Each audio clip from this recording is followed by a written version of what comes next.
ꯑꯗꯨꯝ ꯑꯩꯈꯣꯏ ꯎꯏ ꯅꯠꯇ꯭ꯔꯥ ꯃꯁꯤ ꯍꯧꯖꯤꯛ ꯂꯩꯔꯤꯕ ꯏꯟꯗꯤꯌꯥꯒꯤ ꯂꯩꯔꯤꯕ ꯏꯗꯨꯀꯦꯁꯟ ꯁꯤꯁꯇꯦꯝꯁꯤ ꯏꯟꯗꯤꯌꯥꯒꯤ ꯑꯣꯏꯅ ꯅꯩꯅꯔꯒꯨꯝꯁꯦꯕꯀꯣ ꯑꯩꯈꯣꯏ ꯁ꯭ꯇꯦꯠꯀꯤ ꯁꯨꯝ ꯅꯩꯅꯔꯀꯥꯟꯗ ꯏꯁꯇꯦꯠꯀꯤ ꯑꯣꯏꯕ ꯄꯥꯋꯔꯐꯨꯜ ꯑꯣꯏꯕ ꯄꯣꯠꯇꯨ ꯂꯥꯛꯆꯒꯦꯀꯣ ꯑꯩꯈꯣꯏ ꯏꯁꯇꯦꯠꯇ ꯚꯣꯠ ꯀꯥꯕꯤꯔꯤꯕ ꯀꯥꯡꯕꯨꯁꯤꯡꯁꯤ ꯌꯥꯝ ꯄꯥꯋꯔꯐꯨꯜ ꯂꯩꯌꯦ ꯄꯥꯋꯔꯐꯨꯜ ꯂꯩꯕꯩꯕꯨ ꯍꯦꯛꯇ ꯃꯩꯅꯤꯀꯣ ꯑꯁ ꯅꯣꯡꯁꯥ ꯁꯥꯊꯤꯈ꯭ꯔꯕ ꯅꯣꯡꯁꯥ ꯃꯁꯣꯡ ꯐꯟꯕ ꯑꯗꯒꯤ ꯑꯥꯏ ꯑꯦꯝ ꯗ ꯀꯤꯡ ꯍꯥꯏꯅ ꯇꯧꯔꯤꯕ ꯅꯤꯄꯥꯗꯣ ꯑꯗꯨꯒꯤ ꯁꯥꯊꯤꯕ ꯑꯩꯈꯣꯏꯒꯤ ꯃꯤꯑꯣꯏ ꯈꯔ ꯌꯥꯎꯔꯤꯕ ꯂꯣꯏꯅꯃꯛꯇꯤ ꯍꯥꯏꯖꯔꯣꯏꯀꯣ ꯂꯣꯏꯅꯃꯛꯇꯤ ꯍꯥꯏꯖꯔꯣꯏ ꯙꯔꯃꯦꯟꯗ꯭ꯔ ꯄ꯭ꯔꯁꯥꯗꯅ ꯁꯣꯟ ꯔꯦꯁꯄꯣꯟꯁꯤꯕꯤꯂꯤ ꯂꯧꯒꯗꯧꯕꯅꯤ ꯍꯥꯏꯅ ꯃꯤꯌꯥꯝꯒꯤ ꯃꯄꯤ ꯃꯄꯥꯅꯦꯅ ꯂꯥꯎꯔꯤꯕ ꯄꯣꯠꯁꯛꯁꯤꯗ ꯑꯩꯈꯣꯏ ꯃꯅꯤꯄꯨꯔꯒꯤ ꯑꯗꯨꯝ ꯄꯣꯂꯤꯇꯤꯀꯦꯜ ꯄꯥꯔꯇꯤ ꯀꯣ ꯕꯤꯖꯦꯄꯤꯒꯤ ꯃꯅꯨꯡꯒꯤ ꯀꯣ ꯑꯩꯈꯣꯏꯒꯤ ꯄꯔꯐꯤꯂꯤꯑꯣ ꯐꯖꯅ ꯄꯥꯏꯕ ꯍꯥꯏꯇꯥꯔꯦꯀꯣ ꯃꯣꯏꯒꯤ ꯄꯣꯁ ꯄꯥꯏꯕ ꯑꯗꯨꯒꯨꯝꯕ ꯃꯤꯑꯣꯏ ꯑꯃꯅ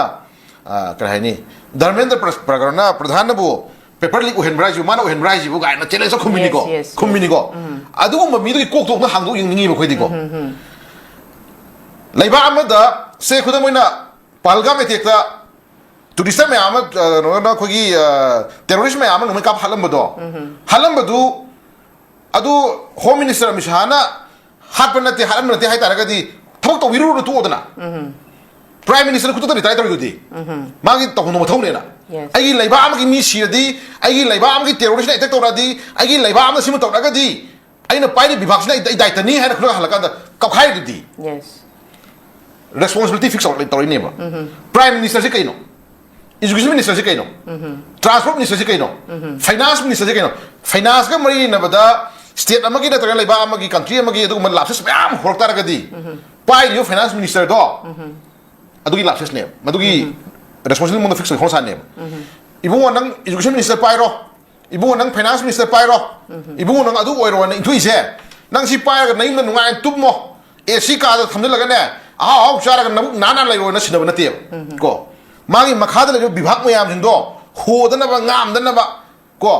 चौखटनबा फननबा खोनरो थादो बने अदुगी दम थौक तौजगे नबो मथा साजरगा थौक तौजगे दनबु मियामी लीडर ओगे लाखरी नेबा अदु मियामी लीडर गाय काय खंतो माजल लेबा को दामरेंद्र प्रधान पेपर लिक हेलुब्रा गाय क्वेश्चन दुने अंगांग मसागे अदु ओरजो इदो को अंगांग मसागे अदु ओरजो फेम लाखरे बसिदि अदुना अदु एरगदि अदु याम थोना फबा मोइना धर्मेंद्र प्रधान दो ngasi satra mayang kholau na ngasi di mari jai tau khre ko ado khoi gi adugu ma thona phawi bungo duna thingma ngam de man gi mane yamna nongsa ola ga thingbiru na chala dang chala jantra bat ne paga na noi tori bo no se strike se maram sa de dharmendra pradhan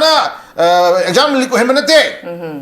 noi to hin lali noi je khoi india thuai na hon bani ha ga ma tung chala law ro ra chala gam ta khaining me le chai ga ngam ro ga de mo so la ka ne ba ko he ko ko so la ka ne ba ko प्रजा अमन खुश ताब नंगाइते my my मसा मसुदुदी काई तम बौजी हजिं गांबी सिनि मसा मसु काई तम गे बौजी गवर्नमेंट स्कूल तमरा गवर्नमेंट स्कूल तम हंगनिंगेबा मणिपुर के हजिं लाइबा एजुकेशन सिस्टम सिबु सा इम्फाल मनुंगी हियाय इम्फाल मनुंगी लाइबा पार्टिकुलर सिटी मनुंगी लाइबा स्कूल खरजि मंगाइरेने गवर्नमेंट स्कूल मसिंग थिबा याबदा से लेहरिबा सि हार्ट सिटी मंग लेहरिबा स्कूल खरजि मंगाइरेबा एखोर रिकग्नाइज तौ यारिसे आउटकर एरिया दम हाइदराबाद येंबियो हाई स्कूल गी लेबेंदा स्कूल निंगाइरगा लाइबा अदुगे एलपीगी स्कूल दा ओजा लाक्तबा अदुगी एलपीगी स्कूल मा स्कूल सेगाइरगा लैबा गवर्नमेंट स्कूल क्याम लेगम दिं बियोबा अदु एजुकेशन सिस्टम फबगी खुदम नबदो लंबी थों खरे नुगाइ तबम फम ओजा थावने ट्रांसफर नुगा लगा दम अमो हननो फोन खरनी ओजा महु छिल थाब क्याम लै कोइ खंgi कैनो यस ओजा महु छिलगा कना कना स्कूल पोली ओजा महु छिलगा नसागी लेकता लगा ओजा दन पाली सिंगा थारा बिथोगा चंग यादना तोगा दना चंग दना तोगा क्याम फिर खंgi कैनो यस मधु स्टेट की लेबिरिबा कोइदा ngang ngandrabani he ko yaraga yara yam sakha lore tobudu maduna maram kanadi ichai now nogi ing manung mayam noi hore ebo ko ana mogi mantri ki masama su mogi bureaucrat sagi masama loirang masati ko hairi si ko mi khrogi wani adu ma tawang ma sigi masama su da dharmendra pradhan gi masana pido america da lekta me phum roi do mai pramani aduna mayam ra haido masana pido ngam puraga laga india tamlo India की education system में कहीं खंगे रखने का है ना इधर परमानी मसी माँ बुखने ना बीजेपी वाले ना माँ बुखने कांग्रेस ना माँ बुखने पॉलिटिकल पार्टी मुशिदु बनाते हैं वो तो उन्हीं पर विभाग तो की दायित्व दो मसा खंग तथा कदी मधु की रेस्पॉन्सिबिलिटी माँ हम छुए वो मधु ने फिक्स कर लीजिए अगर कोई मणिपुर हो जी नगागे चिनाव मंगा तरु दरान हाल मका मका कतना हाल सिबु अमित शाह ना हाल पनते है दुरी बराबा कोई अमित शाह ना हाल है दे कोई ना अमित शाह ना कोई हाल है पनते अदुबु हाल पोटो माग मरी ना बादुकुंबा टेररिस्ट कंबुसिना नत्रगना खुलाई रखुं तो हैरामिना होम मिनिस्टर निमा अदि मान एक्शन खलु हाइबनि खै हारिसे